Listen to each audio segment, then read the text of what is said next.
In 1906, near the end of the Qing dynasty, bandits terrorized the countryside and people lived in constant fear. In this period, a young boy was raised in a respected family with a long tradition of kung fu. His father, Master Wen, was a skilled martial artist who trained him every day.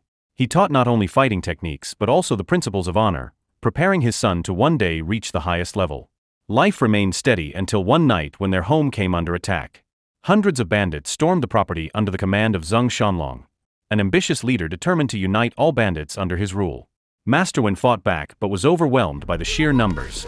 The boy could do nothing but watch as his father was beaten and the family home went up in flames, while neighbors stood by in silence.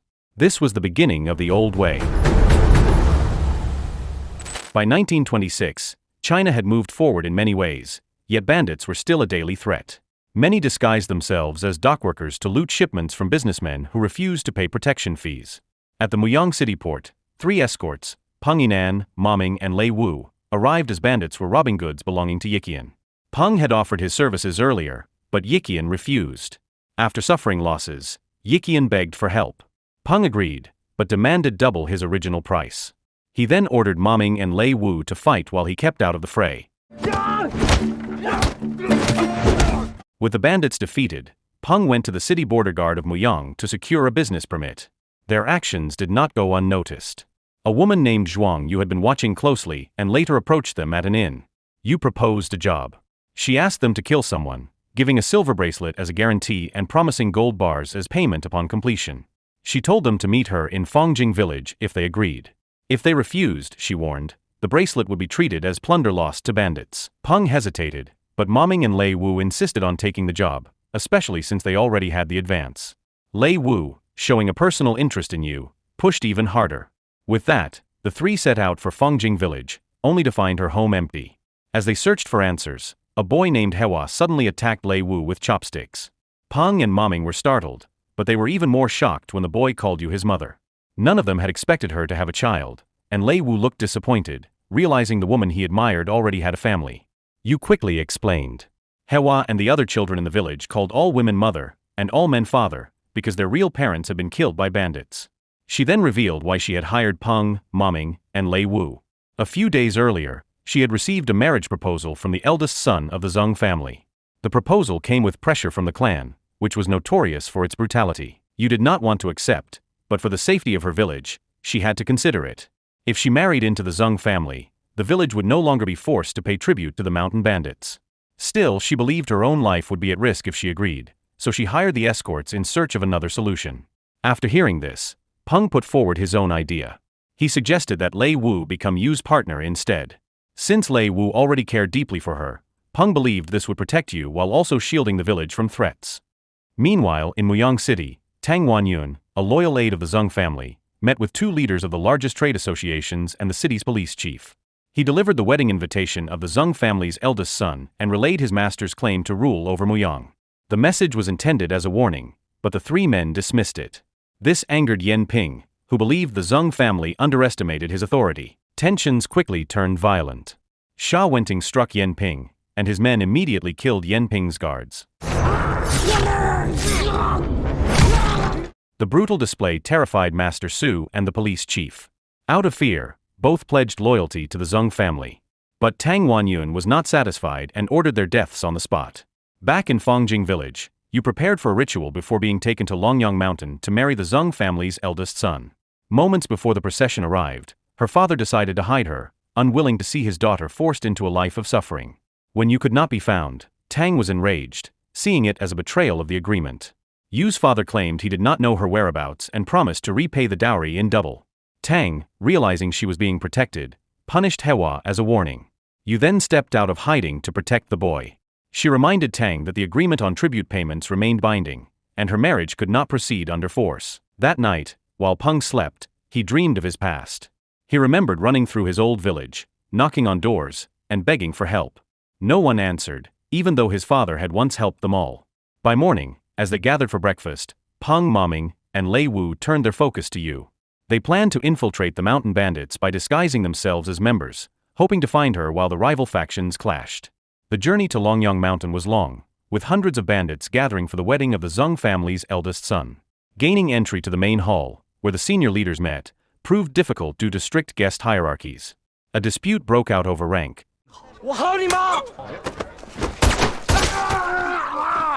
But Tang Wanyun quickly intervened. He declared that anyone who wished to enter must first prove themselves by retrieving coins scattered throughout the forest. The challenge was accepted eagerly. At first, Peng paid little attention to the contest. Then he saw Zheng Shanlong. After 20 years, Peng had finally found the man responsible for his family's slaughter.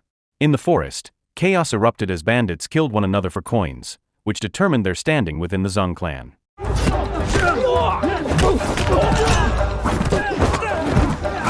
After collecting enough, Peng and his companions prepared to return, but Ing stopped them for not having a wedding invitation. Peng explained they lacked reputation but sought to build brotherhood with the Zheng family. As proof of loyalty, Peng offered a bundle of gold and valuables as a wedding gift. Zheng Shanlong accepted and sealed the bond with water, declaring it a tie of honor. By midday, the wedding began. Yu walked to the stage with Su, only to be horrified when she discovered the groom was already dead. She was forced into a coffin, given sleeping medicine, and prepared to join the corpse. Both coffins were carried into a chamber filled with offerings. When 2 guards attempted to assault Yu, Lei Wu infiltrated and disguised his voice as the young master, forcing the guards to obey.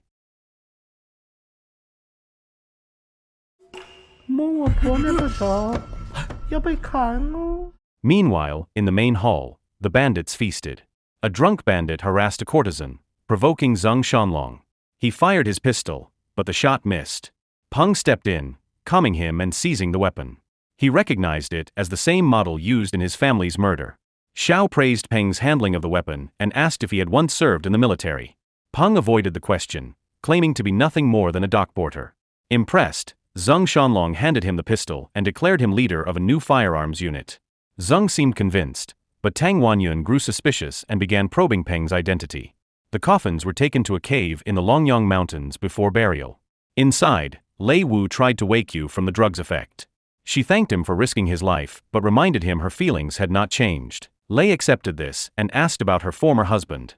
Yu revealed the truth. On her wedding night, bandits stormed the event, insulted that they had not been invited. Her husband was dragged outside and beheaded before the guests.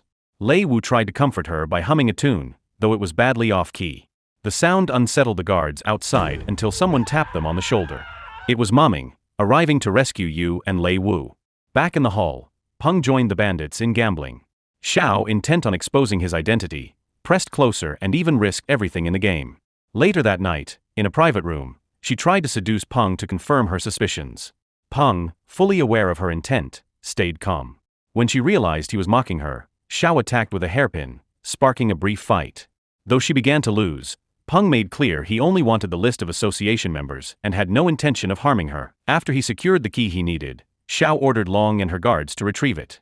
Meanwhile, Maming freed Lei Wu and Yu from the coffin as they waited for Peng. When Peng reached the cave, Long tried to seize the key, leading to a fight that ended with Long's defeat. During the wait, Maming told Lei Wu and Yu more about Peng's past. Years earlier, Peng had been a soldier who saved their lives in war. But he later abandoned the military, unwilling to oppress civilians or take part in corruption. Soon after, Peng arrived and urged Yu to leave on her own, explaining that his work was not yet done. He then recounted his history to Lei Wu and Maming. Peng remembered his martial arts training under his father, who had believed peace had returned and their association should disband. Tang Wanyun rejected this, secretly calling on Zheng Shanlong to wipe out the Wen family. When the attack came, Peng ran to the villagers for help, but none stepped forward, even though his father had once helped them all. Desperate, Peng returned to face the raiders at his home, where Zheng Shanlong shot him in the chest. The bullet missed his vital organs, and he survived. For the next 20 years, Peng wandered, hunting down every bandit responsible for his family's destruction. Now, with only Zheng remaining, Peng resolved to finish his mission. He gave Lei Wu and Maming his money so they could live in peace. This sparked a heated argument, as both men were unwilling to part after so many years together. Peng stayed firm, believing he had to finish his revenge to face his family in the afterlife without shame. Peng then infiltrated the stronghold alone, silently killing guards on his way to the Great Hall. Unwilling to abandon him, Lei Wu and Maming followed. Together, they entered the main hall just as Zheng Shanlong appeared with a woman by his side. Peng challenged Zheng directly. Realizing Zheng's power far exceeded theirs, he ordered Maming and Lei Wu to seize the association's records. After a struggle, they secured the Red Dragon Association book. But Zeng proved too strong. Peng stopped his friends from interfering, insisting the battle was his alone. He then faced Zeng in a sword duel.